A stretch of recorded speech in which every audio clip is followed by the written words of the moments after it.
Hello, YouTube. ZiggyNo back with my update and feedback from the CSA Chantilly card show, sports card show, convention show. It's funny. It had autographs, it had memorabilia, it had sports cards, had a lot of stuff. It's a great show. I'm not going to sit here and talk to you about the show. Attendance, in my opinion, was great. I went on a Sunday afternoon. My boys had basketball on Saturday, so I just couldn't make it out there on Saturday. I missed the trade night on Saturday night as well, so I can't tell you anything about that. But what I can tell you is I had a great time. Let me tell you what I did. I'll tell you who I met and what I walked away with. So first of all, let me start by saying I got there around 11 o'clock with the intent to buy some autograph tickets. I want to get autographs. Now, I picked up some Funko Pops. I wanted to get a Star Trek William Shatner Funko Pop autograph.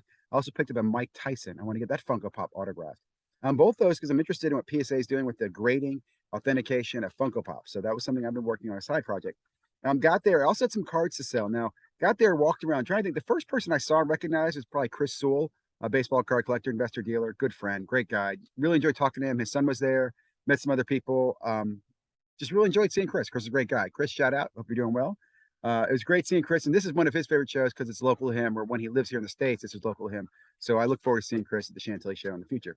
Who else did I see? Saw Bobbles and Ball cards. I ended up also seeing Baseball Card Collector, who introduced me to a bunch of other people, and I forget their names off the top of my head, but again, met a whole bunch of people. Heard that they're working on Chasing Cardboard right here in the West Virginia area. Ty, yeah, in my backyard, man. I love it. I tried to reach out to those guys. Schedules didn't work. So I didn't see Ty, but I did enjoy catching up with Baseball Collector, catching up with Chris Sewell, catching up with Bobbles. That was all awesome things. Got some great insight. I also saw Andrew from Lucas Tigers and Bronze. That's another one. Here's a cool thing I saw. Lucas Tigers and Bronze, Bobbles. I'm trying to think the other guys all had passes. Was it press passes? I'm like, what's up with that, man? Press passes? So they had press passes, which gave them the ability to walk around the back of the thing. They could interview athletes. They could take pictures of the athletes as they're doing the autographs in the private signing rooms. Great access, man. I saw that. I was like, that's pretty damn cool. Will I do that? I can be honest with you. I mean, if I can qualify, I would definitely do it. I got some great tips from Bobbles on why he does it and how he does it and what he does. And he's great. I'll be honest, Bobbles is a great promoter in my opinion, and he doesn't do it. He's not a pay promoter, but great about he does go to CSA. And when I want to hear about CSA show, his channel is the one I check to get kind of the barometer of that show. So really enjoyed that. Okay, had to sell some cards. I had some cards to sell. Went around to a few places. Everybody said they're buying, but most of them weren't, right? And you have to make a deal that's going to catch your attention. Look, because it's a tough market. So I had $1,250 worth of cards. I sold those for $800 cash. Boom, done. Right? That's $450 of potential meat on the bone. I'm not going to go into details. I'm not going to mention who it was. I'll mention that separate video because I did want to give him a shout out. I appreciate the deal. I just don't have that contact information in front of me.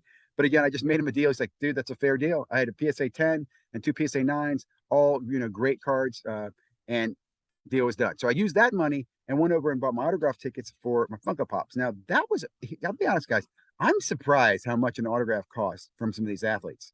Now, some feedback for you, okay? You go over and you buy the tickets, and I'm going to tell you this, CSA and the people who run this thing were absolutely phenomenal. They responded to an email I had about, do I buy tickets in advance or can I buy them on the day of? My fear was I didn't know if I was going to make it there on Sunday for the window when the autograph person I was going to want to be there was going to be there. And that's why I didn't buy my tickets in advance. You do what you feel comfortable with. What I enjoyed was I got to CSA. They emailed me, told them, nope, come, you'll be able to get an autograph. I got there as autograph number 100 and 108 for the two people, Tyson and Shatner.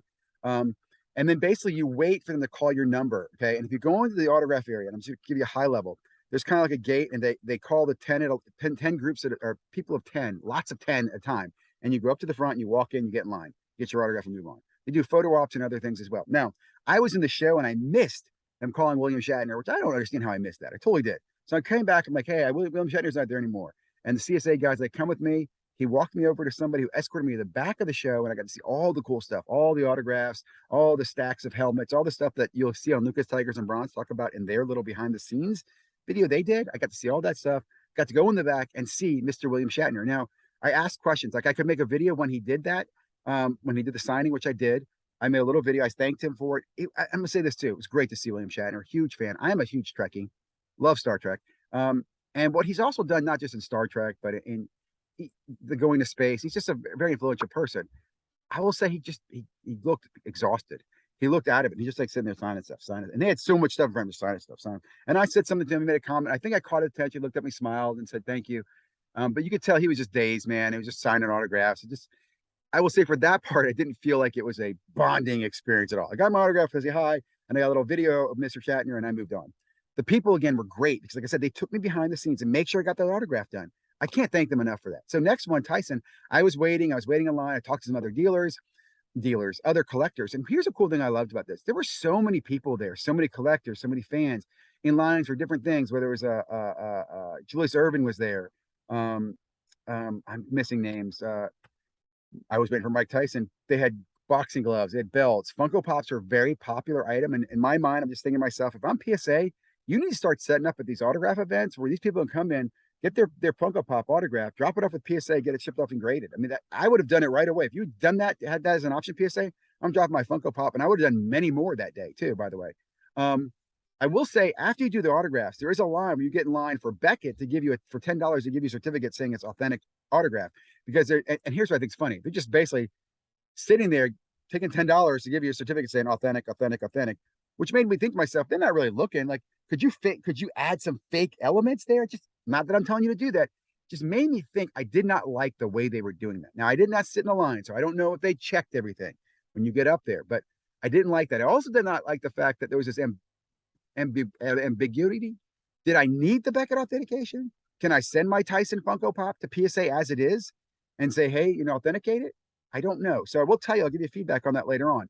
I did get home last night. I shipped up. I got my Mike Tyson Funko Pop wrapped up, and I shipped him away to PSA. I will say I noticed one thing. When he signed it, he dented the foil on it. Not foil, the plastic.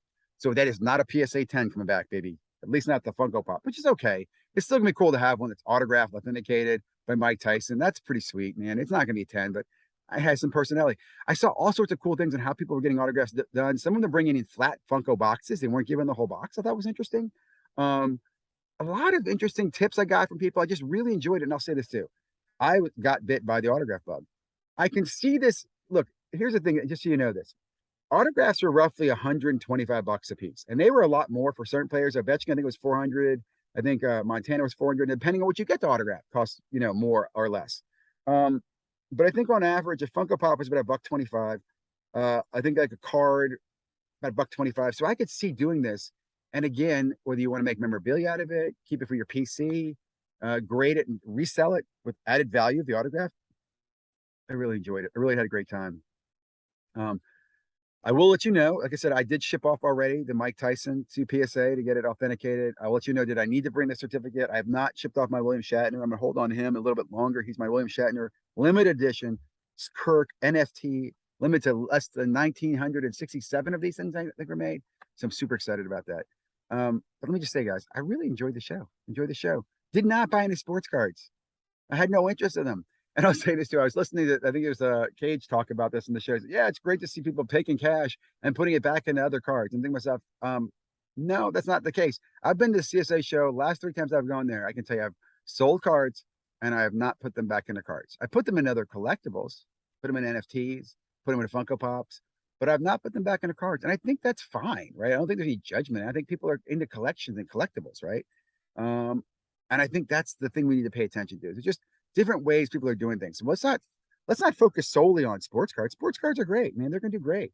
But there's so many other cool things. And I love seeing that different people collecting different things. So I want to share with you again my CSA show experience.